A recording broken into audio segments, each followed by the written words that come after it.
Dívejte, čekají nás katastrofy. Televize Prima uvádí seriál Věřte, nevěřte.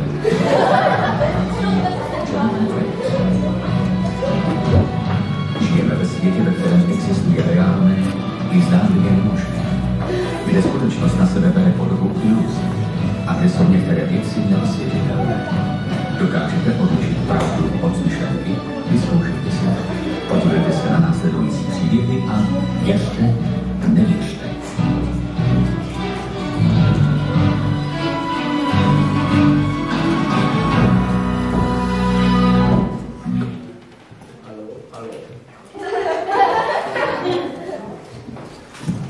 Hallo? Čas je pro lidi velice důležitý. Obzvlášť pro tak mladé lidi, jako jste vy. Spěchali jste někdy do práce? Já ano. Třeba, když vám ujel autobus nebo vlak. Nicméně v následujícím příběhu bude hrát hodně o čas. Takže dávejte pozor a sledujte, co vidíte.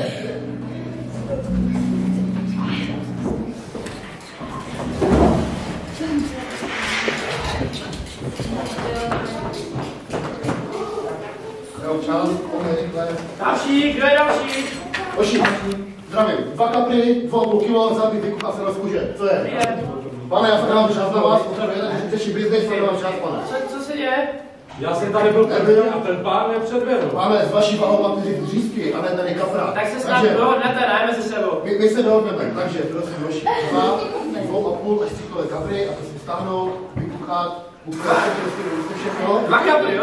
Ano, tak jak bylo, zkustavě se bylo. Budete nějak pracovat, jo?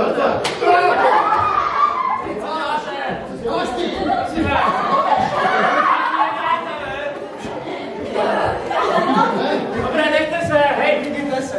A teď jdeš tam.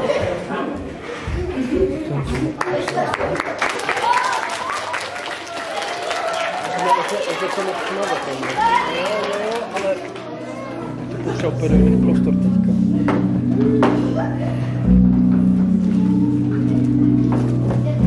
Červená nebo modrá? Žlutá nebo zelená? Tak si někdy můžeme připadat, když něco vybíráme, když jsme takzvaně nerozhodní. Nerozhodnost nás provádí úplně všechny. A proto bychom se někdy měli umět rozhodnout.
Ale my tam se nemáme 2 kilového. A co, chápeš, že tam menší nemají?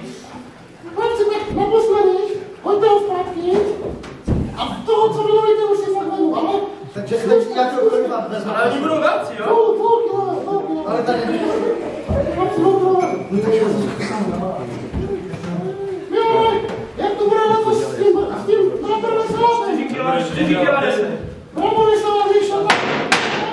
Tak dál, to ne, to už letos nebude, to musíme z nějaké prostě máme, že já si máme. Tak, máme to hotovo, paní? Chlapci, děkuju. Chlapci, kolik to váží, to tašku, kolik to váží? 4 kilo 10, jo. 4 kilo 10. Že chci půl kilo kapra. Ale my jsme neměli malé kapry. A bude to 536 korun. No, že kolik šlejte svůj bylo zaplatil, prosím. To budu válet, co to bylo. 536. Jo, děkujeme. Naschledanou.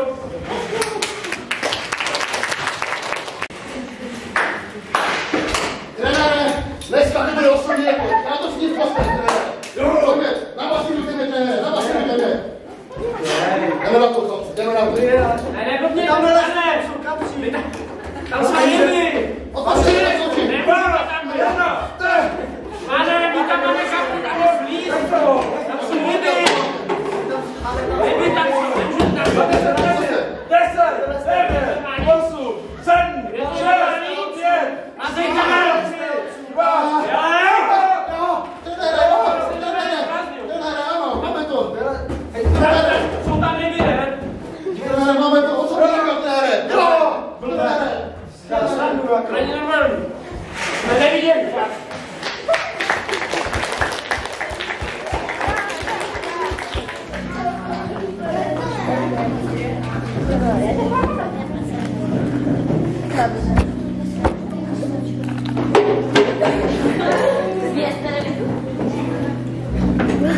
Láska je silné pouto. Někteří lidé mají opravdu rádi druhé, ale někteří lidé mají rádi třeba zvířata. A jedni dokonce mají rádi ryby.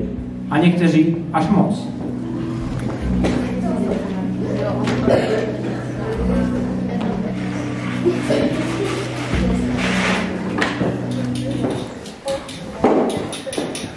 Dobrý den, pane.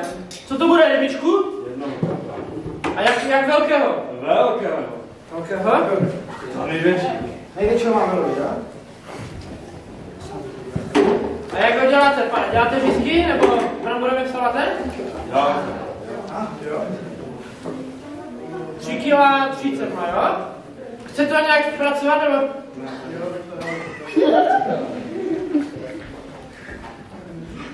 Pane, co děláte? Děláme. Pane. Co děláte, pane? Nedělejte, že to necháme, než jdeme. Pane, jste se... Pane, jste se... Můj, Bude to chtít? Ale to si budete muset teďka koupit. To je jako stůl. Blázen.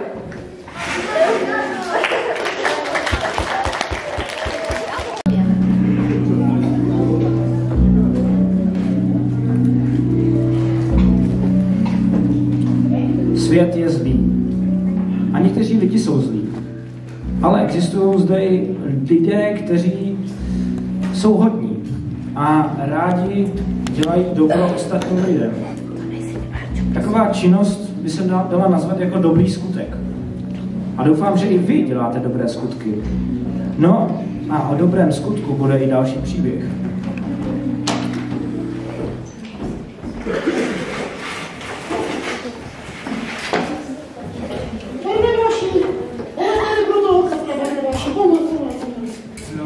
Dobrý den. Chlapci, dobrý den. Víte, my tady s mým manželem budeme slavit první toho svatbu. To je krásné. A říkali jsme si, že si to fakt užijeme, letošní Vánoče.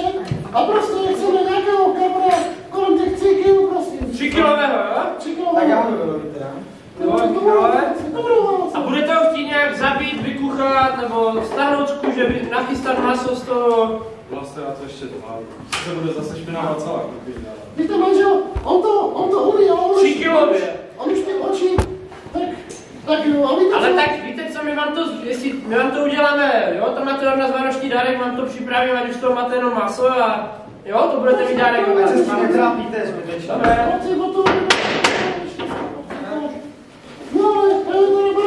Já to mám hned, to víte. Se s tím nemusíte doma špat.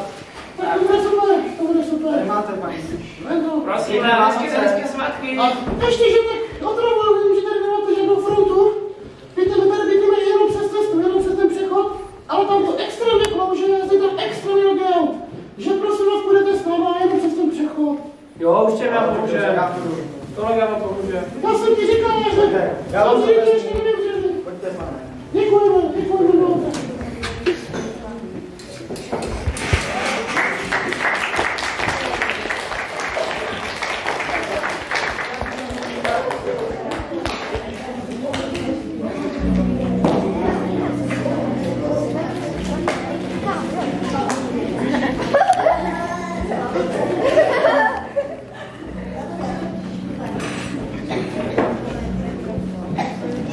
Nyní je na čase říct si, jak jsou na to naše příběhy. Jestli je to výmysl naší redakce, anebo jestli je to pravda. Náš první příběh, Rvačka zákazníků. Myslíte si, že je to pravda?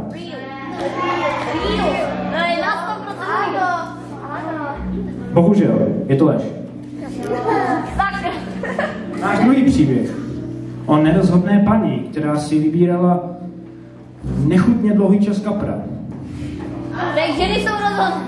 Je tato možná skutečnost skutečná? Někdo tu pronesl, že ženy jsou nerozhodné. A je to tak. Náš třetí příběh. Otužilec. Myslíte si, že nějaký sportovec chtěl překonat svůj rekord a jít se okoupat v kádi z kapry? Jasně. Obávám se, že máte pravdu, protože to se nestalo. Náš čtvrtý příběh o lásce. A nebo možná o kaprech. A lásce. Myslíte si, že přišel pán, který dal pusu kaprovi a pak zase odešel? Ne?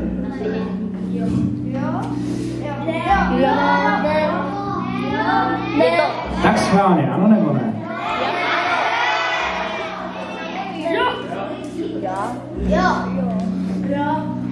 U nás se to nestalo.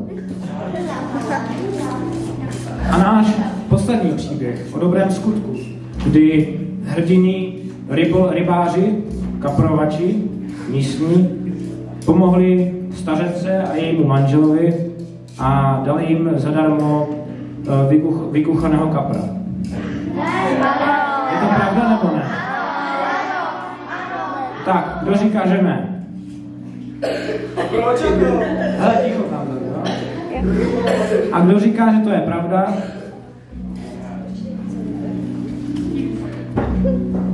Máte pravdu, je to pravda.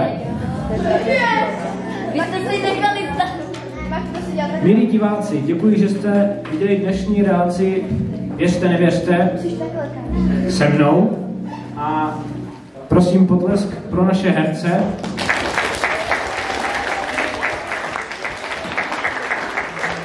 A užijte si večer a Vánoce.